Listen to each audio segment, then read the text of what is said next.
Hello friends, ఈరోజు ఈ వీడియోలో MBBS, BDS and BSc nursing admission కోసం ఆల్రెడీ నీట్ ఎగ్జామినేషన్ మే 4వ తారీఖు కండక్ట్ చేశారు. ఈ ఎగ్జామినేషన్ ద్వారా క్వాలిఫై అయినటువంటి students general, EWS, OBC, SC, ST and PWD categories లో సీట్ అలాట్మెంట్ పొందే అవకాశం లభిస్తుంది. వీటితో పాటుగా ఈఎస్ఐ కేటగిరీలో కూడా సీట్ అలాట్మెంట్ పొందే అవకాశం లభిస్తుంది. అయితే ఈ ఈఎస్ఐ ద్వారా మీరు ఆల్ ఇండియా కోటా కౌన్సిలింగ్ లో మాత్రమే MBBS, BDS and BSc nursing courses లో 15% సీట్స్ కి ఈఎస్ఐ కాలేజెస్ లో సీట్ అలాట్మెంట్ పొందే అవకాశం ఉంది. ఎవరైతే ఈ ఈఎస్ఐ కేటగిరీలో మీరు అప్లై చేసుకోవాలి అనుకుంటున్నారో ఆ students first ward of IP certificate కి మీరు ఈఎస్ఐసి అఫీషియల్ వెబ్సైట్ లో అప్లై చేసుకోవాలి. దీనికి సంబంధించి మీరు ఈ ఈఎస్ఐసి గురించి ఎలా చూడాలి అనేది మీకు తెలియటం కోసం నేను అఫీషియల్ వెబ్సైట్ నుండే మీకు ఈ రోజు క్లియర్ గా ఎక్స్ప్లెయిన్ చేయాలి అనుకుంటున్నాను. మీరు గూగుల్ సెర్చ్ బార్ లో ESIC.gov.in లేదా డైరెక్ట్ గా ఈఎస్ఐసి అని టైప్ చేసినా మీకు ఈ పేజ్ ఓపెన్ అవుతుంది. ఇది అఫీషియల్ వెబ్సైట్.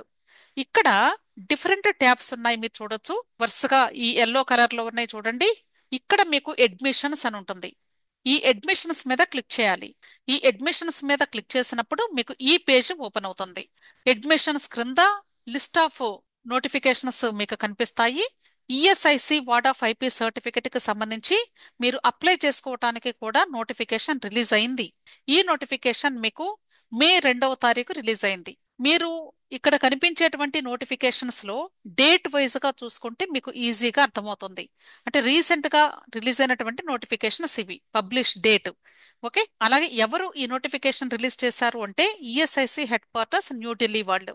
సో ఫస్ట్ మీరు చూడవలసింది ఇక్కడ మే 2వ తారీఖు రిలీజ్ అయినటువంటి ఈ నోటిఫికేషన్ ముందుగా చూడండి. ఆ తర్వాత మే 3వ తారీఖు రిలీజ్ అయినటువంటి నోటిఫికేషన్ కూడా ఒకసారి చూడండి. ఓకే, ఇప్పుడు మీకు 1 బై 1 చూపిస్తాను. ఈ అడ్మిషన్ కి సంబంధించినటువంటి నోటిఫికేషన్ ఇక్కడ ఇచ్చారు. ఇది మే 1న వాళ్ళు అంటే ఆల్రెడీ ప్రిపేర్ చేశారు, కానీ పబ్లిష్ చేసింది మే 2వ తారీఖు. సో ఇక్కడ ఏం చెప్తున్నారు అంటే ఈ వార్డ్ ఆఫ్ ఐపీ సర్టిఫికెట్ కి అప్లై చేసుకున్నటువంటి స్టూడెంట్స్ అసలు టోటల్ గా మనకి ఈ కోర్సెస్ లో ఎన్ని సీట్స్ ఉన్నాయి అనేది కూడా ఇక్కడ క్లియర్ గా ఇచ్చారు. మనకి టోటల్ గా మెడికల్ కాలేజెస్ అంటే ఎంబీబీఎస్ కోర్స్ కు సంబంధించి 11 మెడికల్ కాలేజెస్ ఉన్నాయి. ఈ 11 మెడికల్ కాలేజెస్ లో 466 సీట్స్ మనకి అవైలబుల్ గా ఉన్నాయి. ఈ సీట్స్ కి ఈఎస్ఐ కేటగిరీలో అప్లై చేసుకునే ఏ స్టేట్ స్టూడెంట్స్ అయినా సరే, మీరు ఏ స్టేట్ లో సీట్ వచ్చినా సరే వెళ్ళి జాయిన్ అయ్యే అవకాశం ఉంది. అలాగే బీడీఎస్ కోర్స్ కు సంబంధించి కర్ణాటక స్టేట్ లో ఈఎస్ఐసి డెంటల్ కాలేజ్ గుల్బర్గాలో కేవలం 28 సీట్స్ కి మాత్రమే అలాట్మెంట్ జరుగుతుంది. అలాగే నర్సింగ్ కోర్స్ కు సంబంధించి 2 కాలేజెస్ ఉన్నాయి. ఈ 2 కాలేజెస్ కూడా కర్ణాటక స్టేట్ లో మాత్రమే అవైలబుల్ గా ఉన్నాయి. వీటిలో మనకి 60 సీట్స్ అవైలబుల్ గా ఉన్నాయి. కాబట్టి ఇది కేవలము ఆల్ ఇండియా కోటా కౌన్సిలింగ్ ద్వారా మాత్రం ఫిల్ చేయబడేటువంటి సీట్స్, గుర్తుంచుకోండి. అంతేగాని స్టేట్ కౌన్సిలింగ్ ద్వారా కాదు.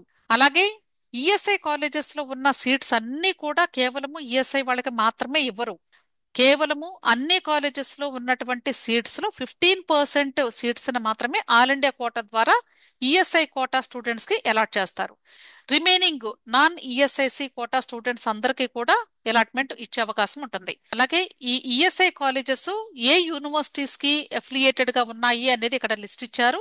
అంటే ఇదంతా కూడా జస్ట్ ఫర్ నాలెడ్జ్ పర్పస్ కోసం. అంతేకాదు మనకి కొంత అవగాహన కూడా ఉండాలి. కాబట్టి మన తెలుగు రాష్ట్రాల్లో కేవలము హైదరాబాద్ లో Kaloji Narayana Rao university of health sciences దీనికి అఫిలియేటెడ్ గా ఉన్నటువంటి college ESIC medical college in Telangana. ఇది సనత్ నగర్ లో ఉంటుంది.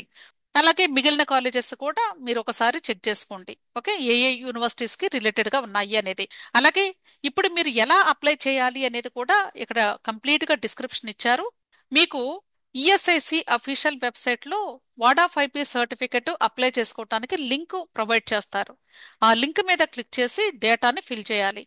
ఆ డేటాని ఫిల్ చేసిన తర్వాత మీరు కొన్ని డాక్యుమెంట్స్ ని కూడా అప్లోడ్ చేయాల్సి ఉంటుంది. ఏ ఏ డాక్యుమెంట్స్ ని అప్లోడ్ చేయాలి అనేది ఇక్కడ లిస్ట్ కూడా ఇచ్చారు, ఒకసారి చూడండి. First one, passport size photograph of ward of IP candidate, అంటే స్టూడెంట్ యొక్క ఫోటోగ్రాఫ్ అప్లోడ్ చేయాలి. అలాగే second one, passport size photograph of IP insured person అన్నారు. అంటే మీ పేరెంట్స్ లో ఎవరికైతే ఈ ఈఎస్ఐసి ఎలిజిబిలిటీ ఉందో వాళ్ళ యొక్క ఫోటోని మీరు అప్లోడ్ చేయాలి. అలాగే స్టూడెంట్ యొక్క బర్త్ సర్టిఫికెట్ లేదా 10th క్లాస్ మార్క్స్ లిస్ట్ అయినా పర్లేదు. ఓకే, ఆ రెండిట్లో ఏది మీరు అప్లోడ్ చేసినా okay. Fourth one, admit card of NEET UG. ఇప్పుడు నీట్ ఎగ్జామ్ రాసినటువంటి అడ్మిట్ కార్డు. ఈ అడ్మిట్ కార్డు మీరు ఫోటో, లెఫ్ట్ థంబ్ ఇంప్రెషన్, అలాగే సిగ్నేచర్ చేసినటువంటి అడ్మిట్ కార్డుని మీరు ఎగ్జామినేషన్ హాల్లో ఇచ్చేస్తుంటారు. మీరు కంగారు పడాల్సిన అవసరం లేదు. ఆల్రెడీ మీరు నెట్ నుండి డౌన్లోడ్ చేసుకున్నటువంటి అడ్మిట్ కార్డు ఓన్లీ ఫస్ట్ పేజ్ని మీరు అప్లోడ్ చేస్తే సరిపోతుంది. 2 పేజెస్ కూడా చేయాల్సిన అవసరం లేదు. అంటే పోస్ట్ కార్డ్ సైజ్ ఫోటో అంటిస్తారు కదా, ఆ పేజీ అక్కర్లేదు. కేవలము ఫస్ట్ పేజీ అంటే స్టూడెంట్ యొక్క డేటా, ఫోటోగ్రాఫ్, సిగ్నేచరు ప్రింటెడ్గా వచ్చినటువంటి పేజీ, ఫస్ట్ పేజీ సరిపోతుంది. అలాగే next one, affidavit by female candidate as per annexure 4. ఒకవేళ ఇప్పుడు అప్లై చేస్తూ ఉన్నది ఫీమేల్ క్యాండిడేట్ అయితే ఖచ్చితంగా మీరు ఎనక్షర్ 4ని ఫిల్ చేసి అది కూడా అప్లోడ్ చేయాలి. ఇక్కడ ఎఫిడవిట్ అన్నారు అంటే అర్థము 100 రూపీస్ స్టాంప్ పేపర్ మీద మీరు ఆ ఫామ్ అంతా కూడా టైప్ చేయించాలి. టైప్ చేయించి సిగ్నేచర్స్ చేసి దాన్ని అప్లోడ్ చేయాలి. Okay. Next one, affidavit by IP in case of female candidate. అంటే స్టూడెంట్ ఫీమేల్ క్యాండిడేట్ అయితేనే అప్పుడు ఈ స్టూడెంట్ యొక్క తల్లిదండ్రుల్లో ఎవరి పేరు మీద అయితే ఈఎస్ఐసి ఎలిజిబిలిటీ ఉందో వాళ్ళ పేరు మీద ఎఫిడవిట్ ని తయారు చేయాలి. మీరు ఈ ప్రాసెస్ అంతా కంప్లీట్ చేసిన తర్వాత మీకు విదిన్ 1 వీక్ ఆర్ 10 డేస్ లో వార్డ్ ఆఫ్ ఐపీ సర్టిఫికెట్ ని డౌన్లోడ్ చేసుకోవచ్చు. అలాగే ఈ వార్డ్ ఆఫ్ ఐపీ సర్టిఫికెట్ ని డౌన్లోడ్ చేసుకునేటప్పుడు అందరికీ కూడా ఈ యొక్క సర్టిఫికెట్ ఇష్యూ అవుతుంది అని చెప్పలేము. అంటే మీరు అప్లై చేసినప్పుడు దానిలో ఉన్నటువంటి డేటాను బట్టి మీకు ఇష్యూ చేస్తారు. ఒకవేళ అక్కడ రిక్వైర్డ్ డేటా కానీ ప్రాపర్ గా లేకపోతే రిజెక్ట్ అవ్వచ్చు కూడా. కాబట్టి మీరు ఒకవేళ ఏదైనా డౌట్స్ ఉంటే మీ దగ్గర ఉన్నటువంటి రీజనల్ ఆఫీస్ కి వెళ్ళి ఒకసారి ఎంక్వైరీ చేసుకోండి. అంటే ఎందువలన రిజెక్ట్ అయింది అనేది, లేదా అసలు ముందే మేము వెళ్ళి కనుక్కుంటాము అంటే కనుక్కోవచ్చు కూడా. అలాగే ఈ వార్డ్ ఆఫ్ ఐపీ సర్టిఫికెట్ కి అప్లై చేసుకోవడానికి మే 1 నుండి లింక్ యాక్టివేట్ అయ్యింది అని చెప్తున్నారు. అలాగే ఈ ward of IP certificate apply చేసుకోవడానికి లాస్ట్ డేటు మే 18వ తారీఖు అర్ధరాత్రి 11:59 వరకు అవైలబుల్ గా ఉంటుంది లింకు. ఓకే. అలాగే ఎవరైతే అప్లై చేస్తారో ఆ స్టూడెంట్స్ కి ward of IP certificate issue చేయడానికి అంటే మీరు డౌన్లోడ్ చేసుకోవడానికి లాస్ట్ డేటు మే 21. అలాగే ఈ ఈఎస్ఐసి కోటా సీట్ అలాట్మెంట్ మీకు ఆల్ ఇండియా కోటా కౌన్సిలింగ్ ద్వారా మాత్రమే జరుగుతుంది. కాబట్టి మీరు దీనికి సంబంధించినటువంటి ఇన్ఫర్మేషన్ కోసం mcc.nic.in all India quota counselling official website లో వచ్చే నోటిఫికేషన్స్ అన్ని కూడా చెక్ చేసుకుంటూ ఉండండి. ఓకే. నెక్స్ట్, అలాగే ఈ ఈఎస్ఐసి కోటాలో సీట్ అలాట్మెంట్ పొందినటువంటి స్టూడెంట్స్ 24,000 రూపాయలు ట్యూషన్ ఫీ అమౌంట్ కట్టవలసి ఉంటుంది. అలాగే ఇవన్నీ కూడా మీకు తర్వాత కౌన్సిలింగ్ స్టార్ట్ అయ్యాక మరలా నోటిఫికేషన్స్ రిలీజ్ అవుతూ ఉంటాయి, అప్పుడు కూడా చూసుకోవచ్చు, ప్రాబ్లం లేదు. ఓకే. అలాగే వార్డ్ ఆఫ్ ఐపీ సర్టిఫికెట్ కి అప్లై చేసుకోవటానికి ఉండవలసినటువంటి ఎలిజిబిలిటీ క్రైటీరియా కూడా ఇక్కడ ఇచ్చారు. అంటే స్టూడెంట్ యొక్క పేరెంట్స్ లో అంటే మదర్ అవ్వచ్చు లేదా ఫాదర్ అవ్వచ్చు, ఓన్లీ వీళ్ళిద్దరిలో మాత్రమే ఎవరైతే ఈఎస్ఐసి అమౌంట్ పే చేస్తూ ఉన్నారో మీరు, లేదా ఒకవేళ ఈఎస్ఐసి ఎంప్లాయీ అయినా సరే వాళ్ళు ఖచ్చితంగా 30th సెప్టెంబర్ 2024 అంతకంటే ముందు ఇన్సూర్డ్ అమౌంట్ పే చేస్తూ ఉన్నటువంటి పేరెంట్స్ అయి ఉండాలి, లేదా ఈఎస్ఐలో వర్క్ చేస్తూ ఉండాలి. సో వాళ్ళకి మాత్రమే ఎలిజిబిలిటీ ఉంది అని చెప్తున్నారు. అంటే కట్ ఆఫ్ డేట్ అన్నారండి. సో ఈ కట్ ఆఫ్ డేటు 30/9/2024. ఎందుకంటే రీసెంట్ గా కొద్దిమంది పేరెంట్స్ నాకు ఫోన్ చేయడం జరిగింది. వాళ్ళు ఈ మధ్య కాలంలో మేము అమౌంట్ పే చేయలేకపోయామండి, మా పిల్లలు ఎలిజిబుల్ అవుతారా లేదా అని వాళ్ళు అడగటం జరిగింది. ఇక్కడ కట్ ఆఫ్ డేటు అంటే 30 సెప్టెంబర్ 2024 ఆ రోజు అంతకంటే ముందు వరకు కట్టినటువంటి పేరెంట్స్ యొక్క పిల్లలకి ఈ కోటాలో అప్లై చేసుకునే అవకాశం ఉంది. అలాగే ఒకవేళ స్టూడెంట్ మేల్ క్యాండిడేట్ అయితే ఆ స్టూడెంట్ కి ఖచ్చితంగా 7/3/2025 అంటే మార్చి 7వ తారీఖు నాటికి 21 సంవత్సరాలు నిండి ఉండాలి.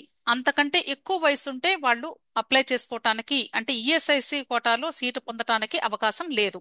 ఫీమేల్ క్యాండిడేట్ కి అయితే ఏజ్ లిమిట్ అనేది లేదండి. కేవలము బాయ్స్ కి మాత్రమే 21 years యాజ్ ఆన్ 7/3/2025 అని ఇచ్చారు. అర్థమైంది కదా. అలాగే ఇక్కడ డిఫరెంట్ ఎనక్షర్స్ కూడా ఇచ్చారండి. ఒక్కొక్క ఎనక్షర్ ని కూడా మీరు ఓపెన్ చేసి చూడండి. ఇక్కడ మీకు శాంపుల్ కి ఒకటి చూపిస్తున్నాను. ఎనక్షర్ 4 ఉంది. ఇది ఫీమేల్ క్యాండిడేట్ అయితే ఆ స్టూడెంట్ ఎఫిడవిట్ తయారు చేసి మీరు అప్లోడ్ చేయాల్సి ఉంటుంది. ఇక్కడ డెపోనెంట్ అంటే స్టూడెంట్ సంతకం చేయాలి. అంటే 100 రూపీస్ స్టాంప్ పేపర్ తీసుకుని ఆ స్టాంప్ పేపర్ మీద ఈ ఫామ్ అంతా కూడా టైప్ చేయించి నోటరీ కూడా చేపించాలి. ఇక్కడ టు బి డ్యూలీ నోటరైజ్డ్ అన్నారు కాబట్టి ఇక్కడ లాయర్ తో నోటరీ కూడా చేపించాలి. ఆ తర్వాత మీరు దీన్ని అప్లికేషన్ పెట్టేటప్పుడు వార్డ్ ఆఫ్ ఐపీ సర్టిఫికెట్ కి అక్కడ అప్లోడ్ చేయాలి. ఓకే. అలాగే ఎనక్షా 5 అంటే స్టూడెంట్ యొక్క పేరెంట్ ఎవరైతే ఈఎస్ఐసికి ఎలిజిబిలిటీ ఉన్నారో ఆ పేరెంట్ ఈ డేటా అంతా కూడా ఫిల్ చేసి, ఇక్కడ డెపోనెంట్ అంటే స్టూడెంట్ యొక్క పేరెంట్ ఇక్కడ సంతకం చేయాలి. ఓకే.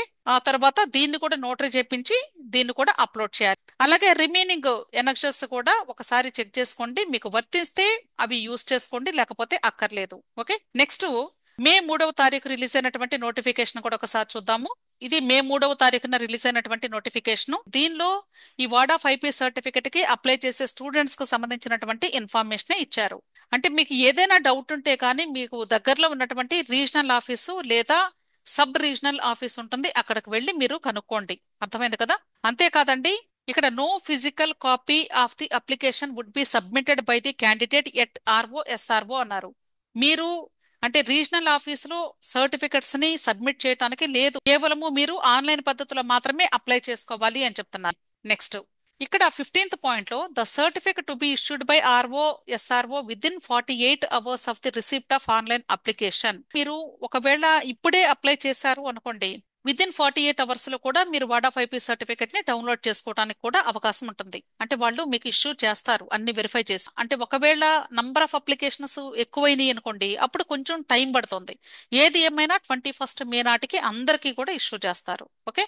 సో జస్ట్ మీరు వచ్చే ప్రతి ఒక్క నోటిఫికేషన్ కూడా ఇలా ఓపెన్ చేసి డైలీ ఈఎస్ఐసికి అప్లై చేసే వాళ్ళు ఈ వెబ్సైట్ లో చూసుకుంటూ ఉండండి. అర్థమైంది కదా. ఇక్కడ ఈఎస్ఐసి వెబ్సైట్ లో అడ్మిషన్స్ మీద క్లిక్ చేస్తే ఇవన్నీ కనిపిస్తూ ఉంటాయి. ఇప్పుడు నెక్స్ట్ వచ్చేటువంటి నోటిఫికేషన్ దీని పైన కనిపిస్తుంది. అంటే ఇప్పుడు మే 3వ తారీఖు నోటిఫికేషన్ ఉంది కదా, దీని పైన వస్తుంది. ఓకే. ఇప్పుడు వార్డ్ ఆఫ్ ఐపీ సర్టిఫికెట్ కి సంబంధించి ఎలా అప్లై చేసుకోవాలి అనేది జస్ట్ ఆ లింక్ మీకు చూపిస్తాను. ఇక్కడ హోమ్ పేజ్ లోకి వెళ్ళండి. ఈ హోమ్ పేజ్ లో వార్డ్ ఆఫ్ ఐపీ సర్టిఫికెట్ అని ఉంది, దీని మీద క్లిక్ చేస్తారు. ఇక్కడ మీకు ward of IP user manual అని ఉంది. ఫస్ట్ ఈ మాన్యువల్ ని ఒకసారి ఓపెన్ చేసి చదివి అర్థం చేసుకోండి. అంటే కంప్లీట్ గా ప్రాసెస్ ఎలా చేసుకోవాలి అనేది చాలా డీటెయిల్ గా ఎక్స్ప్లెయిన్ చేస్తారండి డయాగ్రామ్స్ తో పాటుగా. సో మీరు చూస్తే అర్థమవుతుంది. అంటే స్టెప్ బై స్టెప్ ఇక్కడ మీకు ఉంటుంది. ఏ డౌట్ వచ్చినా సరే ఇది చూస్తే మీకు అర్థమైపోతుంది. ఓకే. ఆ తర్వాత ఇక్కడ ఇప్పుడు మీరు ఫ్రెష్ గా అప్లై చేసుకోవాలి అనుకుంటున్నారు కాబట్టి ఇక్కడ ఐపీ నంబర్ అన్నారు. అంటే ఎవరిదైతే ఈఎస్ఐసి ఉందో వాళ్ళ యొక్క ఐపీ నంబర్ రాయాలి. అలాగే నీట్ రోల్ నెంబర్ రాయాలి. అలాగే స్టూడెంట్ యొక్క మొబైల్ నెంబర్, ఇది నీట్ ఎగ్జామినేషన్ కి ఇచ్చిన రిజిస్టర్డ్ మొబైల్ నెంబర్ అయితే మంచిది. అలాగే NEET application number. Next login. మీరు రోల్ నెంబర్ దగ్గర అప్లికేషన్ నెంబరు, అప్లికేషన్ దగ్గర రోల్ నెంబరు అలా రాయొద్దు. స్లోగా చేసుకోండి. మీకు ఏ డౌట్ వచ్చినా సరే ఇక్కడ ward of IP user manual చూసుకుంటూ అప్లై చేసుకోండి. అర్థమైంది కదా. అయితే నేను ఆల్రెడీ ఇవి ఎలా చేసుకోవాలి అనేది ప్రతి ఒక్కటి కూడా చక్కగా ఇమేజెస్ పెడుతూ ఎక్స్ప్లెయిన్ చేశాను 2024లో. అదే మాదిరిగా ఈ సంవత్సరం కూడా చేసుకోవాలి. కాబట్టి నేను మరలా ఈ సంవత్సరం ఎలా చేసుకోవాలి ఏంటి అనేది వీడియో చెయ్యను. ఆ వీడియోస్ ని నేను ఈ రోజు ఈ వీడియోకి ట్యాగ్ చేస్తాను, దయచేసి ఆ వీడియోస్ ని ఒకసారి చూడండి.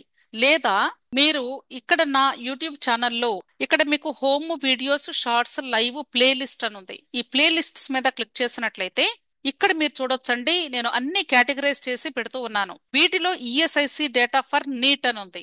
దీని మీద క్లిక్ చేస్తే ఇక్కడ నంబర్ ఆఫ్ వీడియోస్ ఉన్నాయి ఈ ప్లేలిస్ట్ లో.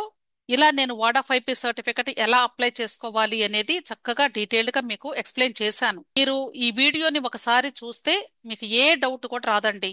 మరలా నేను ఈ సంవత్సరం అయితే వీడియో చేయను, దయచేసి మీరు ఇదే వీడియోని ఫాలో అవ్వండి. సింపుల్ గా మీకు ప్రతి ఒక్కటి కూడా క్లియర్ గా అర్థమవుతుంది. ఓకే. అలాగే ఇది నా second channel all exams info. ఈ ఛానల్లో కూడా ఇక్కడ ప్లేలిస్ట్ లో ఈఎస్ఐకి సంబంధించి 10 వీడియోస్ చేశానండి. ఈ 10 వీడియోస్ లో మీకు ఎనక్షా 4 and 5 ఎలా ప్రిపేర్ చేసుకోవాలి అనేది క్లియర్ గా ఎక్స్ప్లెయిన్ చేశాను. ఎందుకంటే చాలా మందికి డౌట్ వచ్చేది కేవలము ఈ ఎనక్షా 4 and 5 ని ఎలా ఫిల్ చేయాలి, ఎలా అప్లోడ్ చేసుకోవాలి అనేది. ఇక్కడ మీకు శాంపుల్ కూడా ఇచ్చానండి. దయచేసి ప్రతి ఒక్కరు కూడా ఇలా 100 రూపీస్ స్టాంప్ పేపర్స్ పర్చేజ్ చేసి దీని మీద ఆ సర్టిఫికెట్ ని ఇలా టైప్ చేయించాలి. ఆ టైప్ చేసేటప్పుడే మీరు ఈ డేటాను కూడా ఫిల్ చేయాలి. ఓకే. ఫిల్ చేసి దాన్ని లాయర్ తో నోటరీ కూడా చేయించాలి. నోటరీ చేయించిన తర్వాత మీరు వార్డ్ ఆఫ్ ఐపీ సర్టిఫికెట్ కి అప్లై చేసేటప్పుడు అప్లోడ్ చేయాలి. అర్థమైంది కదా. సో ఈ 2 ఛానల్స్ లో కూడా ప్లే లిస్ట్ లో ఈఎస్ఐసి డేటా అని ఉంటుంది. ఆ ఈఎస్ఐసి డేటాలో వీడియోస్ ఉంటాయి. ఓపెన్ చేసి ప్రతి ఒక్కరు కూడా చేసుకోండి. అర్థమైంది కదా? So wish all the best అండి. ఇంకా ఏదైనా డౌట్స్ ఉంటే వీడియో క్రింద కమెంట్ బాక్స్ లో కమెంట్ చేయండి. అంతేగాని దయచేసి మీరు వీడియోస్ చూడకుండా అంటే అది ఎలా చేయాలి ఇది ఎలా చేయాలి అని మాత్రం డౌట్స్ అడగొద్దు. మీరు ఫస్ట్ వాచ్ చేయండి. దానిలో నేను చాలా క్లియర్ గా, అసలు మీరు వినకపోయినా జస్ట్ పిక్చర్స్ చూసినా కూడా అర్థమైపోతుంది. అంత క్లియర్ గా డీటెయిల్డ్ గా కష్టపడి చేశానండి. వాటిని అవైల్ చేసుకోండి. ఓకే. మీలో ఎవరికైనా ఈఎస్ఐసికి సంబంధించి లేదా నీట్ కౌన్సిలింగ్ కి సంబంధించి పెయిడ్ కౌన్సిలింగ్ సర్వీసెస్ కావాలి అంటే ఈ వీడియో క్రింద డిస్క్రిప్షన్ లో నా మొబైల్ నెంబర్ ఇస్తూ ఉన్నాను. అలాగే ఈ నీట్ యూజీ కౌన్సిలింగ్ కి సంబంధించి లేదా ఈ ఈఎస్ఐకి సంబంధించి మీరు ఎటువంటి డౌట్స్ ని క్లారిఫై చేసుకోవాలి అన్న టెలిగ్రామ్ గ్రూప్ కూడా ఉంది. ఆ టెలిగ్రామ్ గ్రూప్ లింక్ కూడా నేను ఈ వీడియో క్రింద డిస్క్రిప్షన్ లోనే ఇస్తూ ఉన్నాను. ఈ లింక్ ని మీరు క్లిక్ చేసి టెలిగ్రామ్ గ్రూప్ లో జాయిన్ అయినట్లయితే మీకు ఏ డౌట్ వచ్చినా సరే క్లారిఫై చేసుకునే అవకాశం లభిస్తుంది. ఓకే. ఇక్కడ మీరు చూడొచ్చు, మొబైల్ నెంబర్ ఇచ్చాను, అలాగే టెలిగ్రామ్ గ్రూప్ లింక్ కూడా ఇచ్చాను. ఓకే. ఇలా ప్రతి వీడియో క్రింద కూడా డిస్క్రిప్షన్ లో మీకు అన్ని కూడా అవైలబుల్ గా ఉంటాయి. ఓకే. సో ప్రతి ఒక్కరు కూడా దయచేసి వీడియోస్ ని క్లియర్ గా వాచ్ చేయండి. ఒకటికి 2 సార్లు వాచ్ చేస్తే మీకు ఎటువంటి డౌట్స్ కూడా రావండి. Okay. Wish all the best అండి. వీడియో నచ్చితే లైక్ చేయండి. తప్పకుండా మీరు నా ఛానల్ సబ్స్క్రైబ్ చేసుకోండి. అలాగే మీ ఫ్రెండ్స్ కూడా షేర్ చేయండి. Thank you.